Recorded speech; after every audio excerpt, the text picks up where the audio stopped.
Bonjour à tous. Bonjour à toutes. Nous sommes aujourd'hui au golf Paris-Longchamp Et oui, pour effectuer le test d'un driver qui vient de sortir. qui vient de sortir de marque Callaway. Je parle bien évidemment, nous parlons bien évidemment du dernier Paradigm AI Smoke Triple Diamond. Le plus pointu apparemment. Exactement, c'est le driver low spin de la nouvelle gamme AI Smoke de Callaway. Un club qui a un volume un petit peu diminué par rapport aux autres modèles de la gamme, que nous allons tester immédiatement pour vous en dire dans quelques instants tout ce que nous en pensons. À tout de suite. À tout de suite.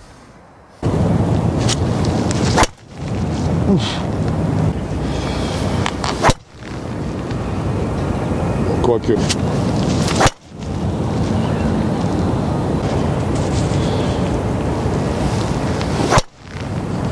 Eh bien, ça y est, ce modèle Triple Diamond de la gamme Paradigm AI Smoke de Callaway n'a plus de secret pour nous. J'espère bien. Nous avons fouillé, en tout cas. Oui. On Bien est cherché. allé, oui, je pense qu'on est allé chercher partout Tout ce qu'on pouvait. tout ce qu'on pouvait trouver.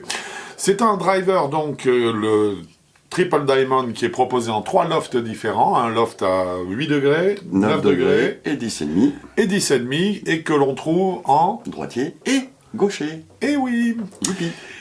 Là, le volume de la tête de club est de 450 cm3, donc 10 de moins que ces petits... Que ses 3 frères. Ces 3 petits frères, exactement. Ce qui nous indique clairement tout de suite qu'il s'agit en fait du modèle... de gagner un peu de vitesse. Donc on est sur le modèle low spin de la gamme AI Smoke. Et nous allons commencer bien sûr par en faire une petite description architecturale. Voilà. Nous avons sur ce driver une face qui a été fabriquée grâce à l'intelligence artificielle qui s'appelle la Smart Face, qui possède des micro-déflexions de façon à augmenter le nombre de sweet spots sur la face du club. Voilà. Alors, c'est assez intéressant comme concept, donc c'est plus de sweet spot sur la face de club. Le sweet spot reste quand même un point théorique, il y en a qu'un qui est centré sur la face de club, mais là c'est le sweet spot du joueur de fade, du sweet spot du joueur de draw, du joueur de pull, du joueur de push, de pointe de talon, celui qui la prend en descendant, celui qui prend à plat, etc. Mais bon, ceci étant, ça va se limiter à mon avis, très rapidement avec ce modèle-là, puisqu'il s'agit d'un modèle qui est à l'évidence fait pour les meilleurs joueurs, et qu'on va éviter par exemple d'avoir des angles d'attaque descendants Voilà. pour aller chercher le sweet spot qui correspond à l'angle descendant sur un driver. Remontant.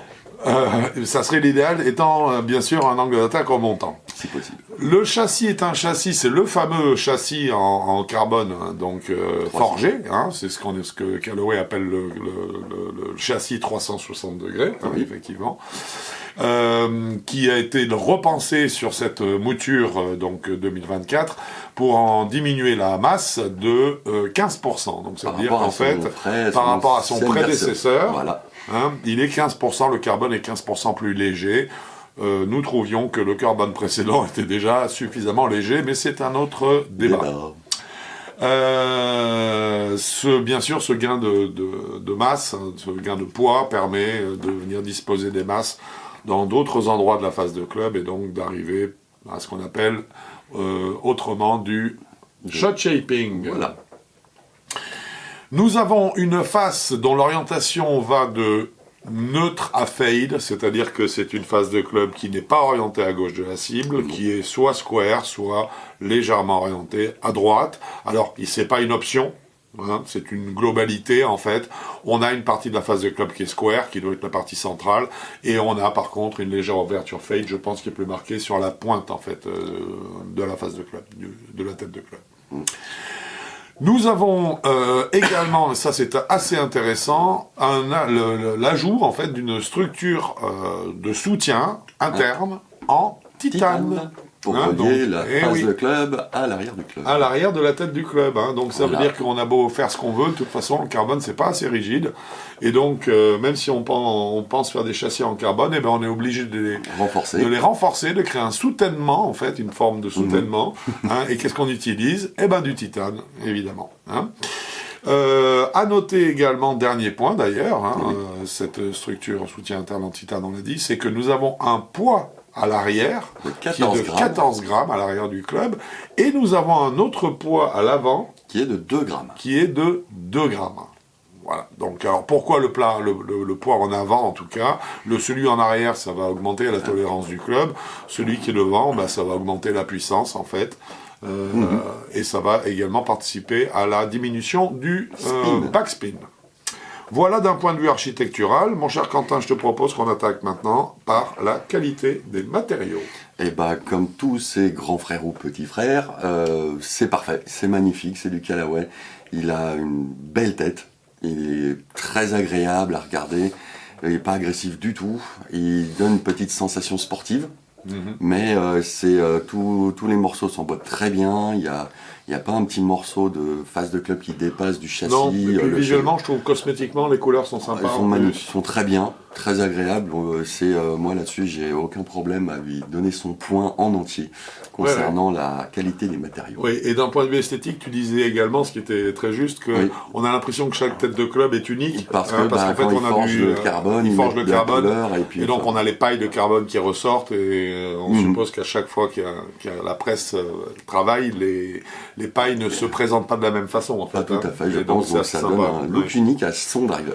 Est-ce que tu as noté une innovation dans ce club? Bah, pour moi, non. Parce que la phase de club, comme d'habitude, tout le monde la travaille maintenant par intelligence artificielle. Oui, toutes les marques le font, évidemment. Toutes les marques le font, le carbone... avec des épaisseurs qui sont variées variables en fonction de l'endroit où la balle est percutée dans la phase de club. Voilà. Le châssis en carbone, bah, ça date du modèle précédent, absolument. Voilà. Il y a du titane, bah non, il n'y a pas de... Et puis les masses, ça fait pas mal de temps qu'ils s'amusent avec des masses. Nous sommes d'accord, donc qualité des matériaux 1, mais par contre innovation, non, le point ne sera pas pris par ce Callaway High Smoke Triple Diamond. Vient le chapitre des qualités statiques maintenant. Comment le club repose au sol. Yes. Alors, déjà, il repose parfaitement à plat. Ça, on sent bien que la semelle du club, même qu'on penche ou qu'on soit un petit peu relevé ou un petit peu descendant, c'est la face de club vient se poser vraiment sur le sol. Ça a été parfaitement bien étudié.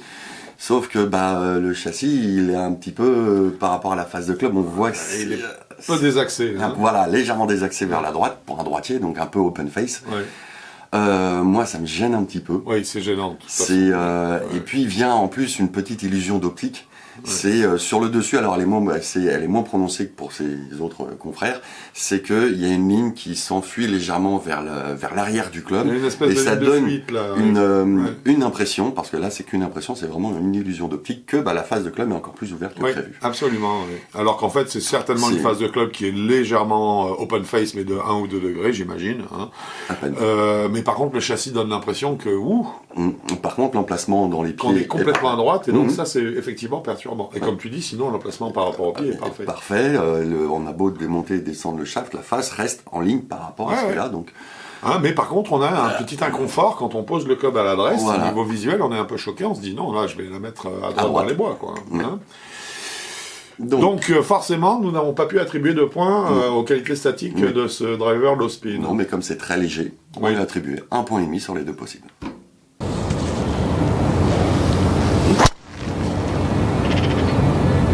Stock option. Stock shaft, stock grip. Oui, c'est comme si on était au magasin. À Manhattan. Stock option, ouais.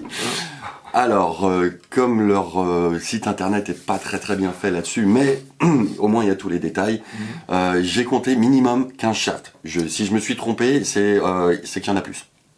Il y en a pas moins. Donc s'il n'y en a pas moins de 15, de toute façon, ça veut dire que vous allez trouver un shaft qui vous convient, a priori, qui fléchit là où il faut, qui pèse ce qu'il faut. Donc a priori, ça c'est très bien. Rien à dire sur les grips. Sur les grips, la liste est trop longue. Trop longue. J'ai arrêté. Donc là, aucun doute sur les 2 points que pouvait prendre Callaway. S'ils pouvaient en prendre plus, un peu comme d'habitude. S'ils avaient pu en prendre plus, ils en auraient pris plus. Avec plaisir. Callaway, d'une façon générale, notamment sur les shafts, est très généreux aussi. Je trouve qu'il y a beaucoup d'options de shafts. Il y a le minimum de grip requis de toute façon à chaque fois, et il y a un bon nombre de shafts.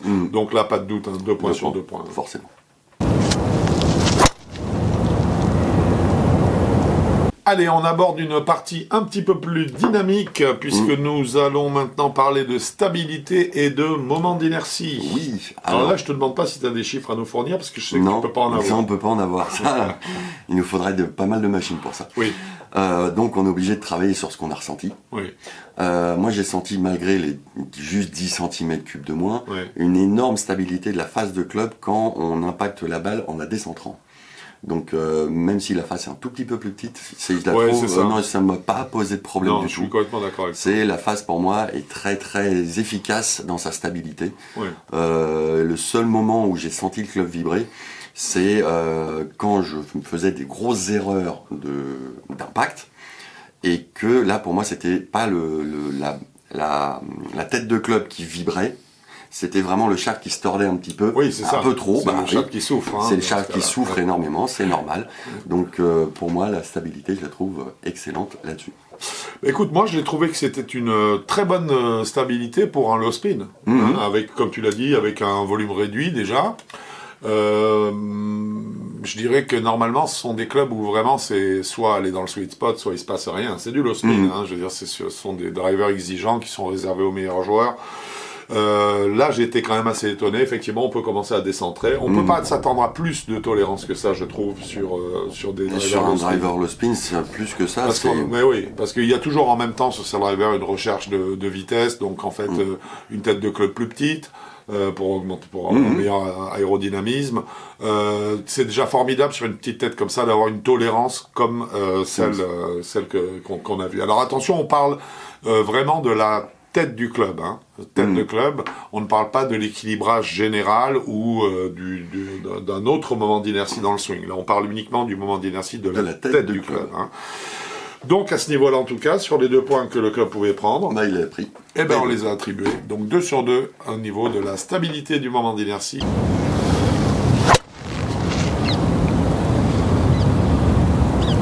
Un chapitre qui vous plaît, puissance et smash factor. Oui, alors là on a un chiffre à donner. Oui. D'un 47, difficile. Oui. Conditions extérieures difficiles. Oui. Je insiste encore là-dessus. Alors oui, parce que la vitesse de balle est bonne. C'est un driver qui fournit une bonne vitesse de balle, qui est certainement parmi les meilleurs de ce qui se fait aujourd'hui. Il a une très bonne vitesse de balle.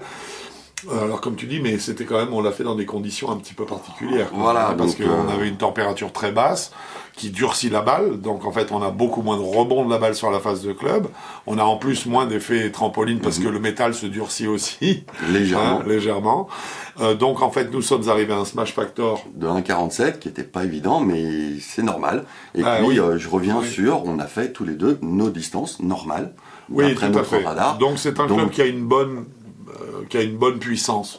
Mais maintenant, c'est pas un club qui va vous faire gagner 15 mètres. Non. Ça n'existe pas. Non. C'est pas la peine de chercher. Ni en 2024, ni en 2025, ça n'existera pas. A priori. Sauf s'il y a des datas qui changent. Oui, à voir. Exact. Moi aussi, mais j'ai un doute comme toi. Des contraintes, pas des datas. Exactement. Donc une bonne vitesse de balle, une puissance normale par contre, rien à dire, du 1,47 en smash factor pour une référence qui est à 1,49, mais c'est de ce 0,2 points. 0,02. Oui, 0,02 points d'écart donc de smash factor s'explique parfaitement par les conditions et donc la température qu'il y avait pendant la réalisation du test. Donc forcément, et bien sur 2 points que pouvait prendre ce driver, il les a pris.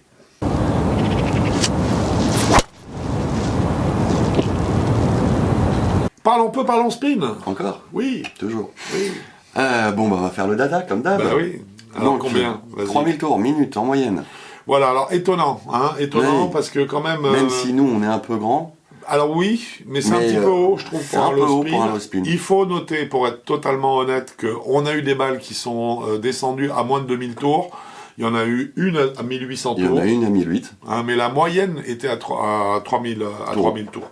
Donc en fait, ça veut dire qu'on a eu quand même, on a eu des balles à 4000. On a eu, oui, bon, ça c'est encore, on peut imaginer que l'angle d'attaque n'ait pas été parfait. Oui. Mais par contre, sur du 3000, on a 500 tours de trop par rapport à un low spin. Voilà. Donc ça veut dire que la tolérance, la recherche de tolérance a malheureusement est passée par l'augmentation du backspin. C'est basse communicant, c'est normal. Exactement. Par contre, et on en parlera peut-être plus au chapitre sensation, Oui.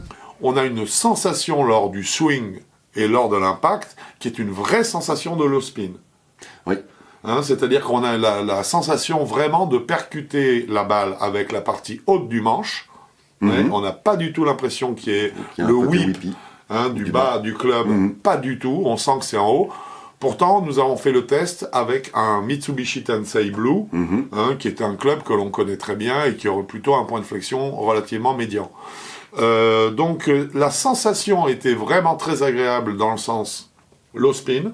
Oui. Par contre, les chiffres montrent que pour la recherche de tolérance, le spin est légèrement trop haut. Du coup, on l'a sanctionné. Bah, sur les 2 points possibles, on lui a mis 1,5 point. Exactement.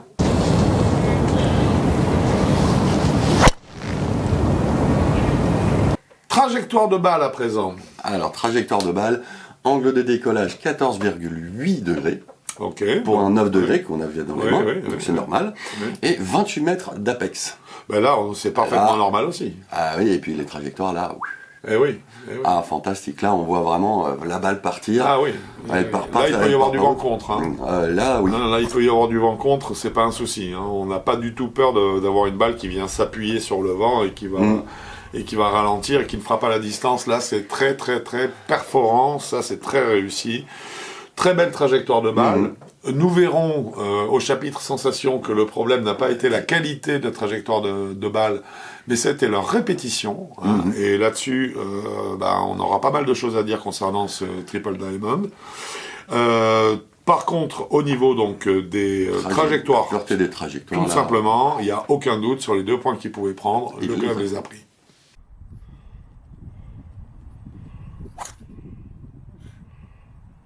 Feedback maintenant et sonorité, ça fait partie du feedback. Sonorité, c'est comme tout le monde, hein, c'est comme ses frères. Elle claque bien, c'est franc, c'est net, mais c'est un peu fort. Ça s'entend de loin. C'est un tout petit peu trop fort à mon goût, mais bon, le bruit reste quand même agréable, donc c'est quand même très sympa.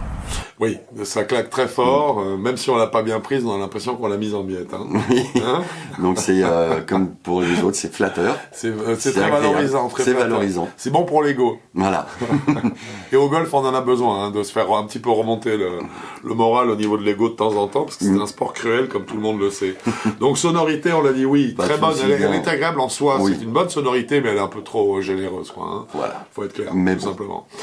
Feedback maintenant, celui qui m'intéresse le plus. Alors, feedback, moi j'ai senti les zones d'impact où j'avais tapé la balle, mais j'ai pas senti le point précis. Là, je pense que la phase de club avec ses micro, ça s'appelle comment ? Micro-déflexion. Oui. Voilà. Ça voilà.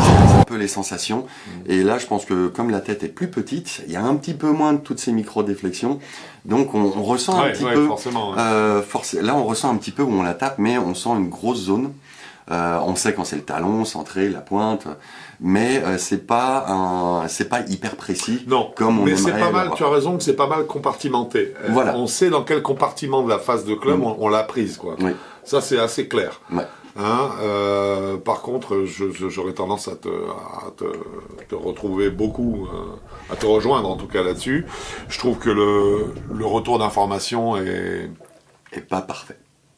Il n'est pas parfait, il est mieux que le reste de la gamme. Il est pas mal. Hein, je trouve il est qu'il intéressant. est mieux, il est intéressant. Je dirais qu'il n'est pas malheureusement suffisamment reproductible pour moi, oui, pour qu'on puisse vraiment en tirer, je dirais, toutes les sensations, hein, dont il est probablement plein. Hein, je veux dire, c'est... Il y a une petite faiblesse à ce niveau-là. C'est un low spin. Il donne plus de sensations que les autres, mais on n'est pas encore vraiment à la sensation de la balle. À quel endroit il y a d'autres. Avec une aiguille, c'est là. Là et là. J'ai Voilà. tapé là. Hein, c'est un petit peu plus approximatif, mais vous le savez, de toute façon, on ne peut pas augmenter la tolérance d'un club sans en diminuer. Sans diminuer la qualité du feedback. Clairement. C'est tout simplement incontournable. Donc, à ce sujet-là, sur ce chapitre-là, nous avons décidé d'attribuer 1,5 point sur les deux possibles. Sur les deux possibles.